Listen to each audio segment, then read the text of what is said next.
This is chapter number 8. My duty is to my country and the people. I will do nothing for you. Charles felt there was no point in continuing to beg for help. The prison of La Force was dark and filthy and reeked of death. He was taken along dark corridors and up stone stairs into a large room. To his surprise, it was full, not of rough thieves and murderers, but men and women who were obviously of a better class. Even though their clothes were in tattered state, Charles was not left there, but taken to a small cell. He looked in horror at the dark, narrow room, wondering why he was locked there alone. So Charles Darnay, he asked for help from M. Defarge, but he refused it completely. He says that he is having his duty towards his country and people, so he can't give any kind of help to him. So Charles felt that there is no point with that he can convince M. Defarge. So he stopped convincing him. After that, M. Defarge took him to a dark and filthy prison of La Force, where people were in very bad condition. It was full of darkness and stone stairs were there. When Charles Darnay saw there were a lot of people, those people, they were not thieves and murderers, but they were people who were aristocrats at the past time, and now they people were in these prison cells because the revolutionaries want to punish all the aristocratic people. But Charles was not left there with those people. M. Defarge took Charles Darnay to a small cell that was more darker than the other cells, and Charles Darnay was left all alone there, and he was thinking that what wrong deed he had committed, for which wrong task he was locked there all alone. Tellyson's Bank, Paris, was in district of Saint-Germain.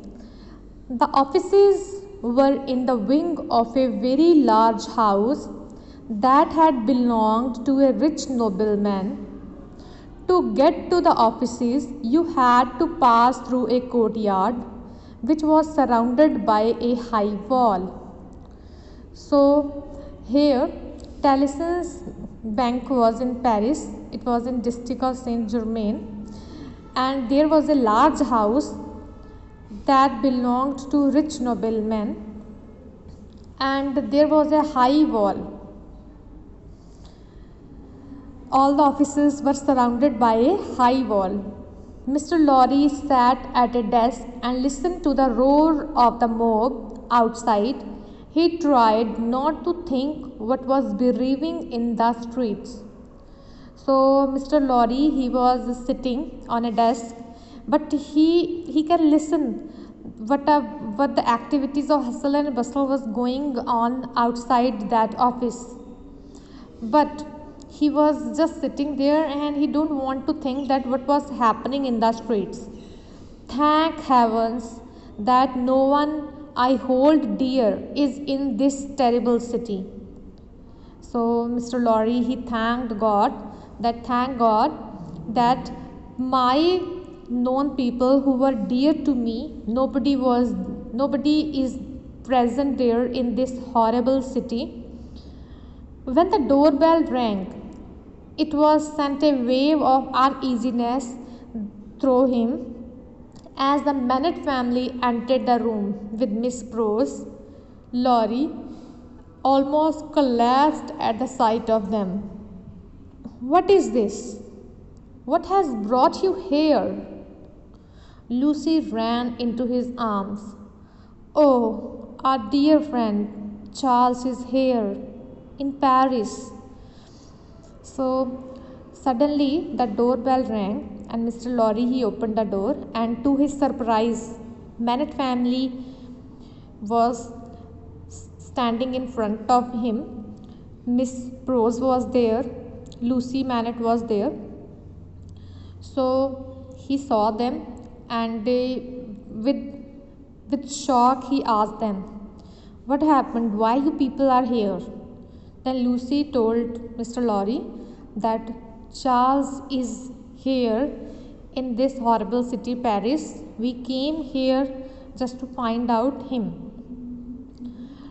Lorry could not believe this astonishing news as his friends explained the situation and Charles' mad act of generosity.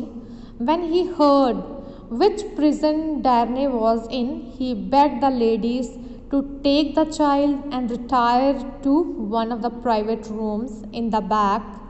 There they should remain silent for their own safety.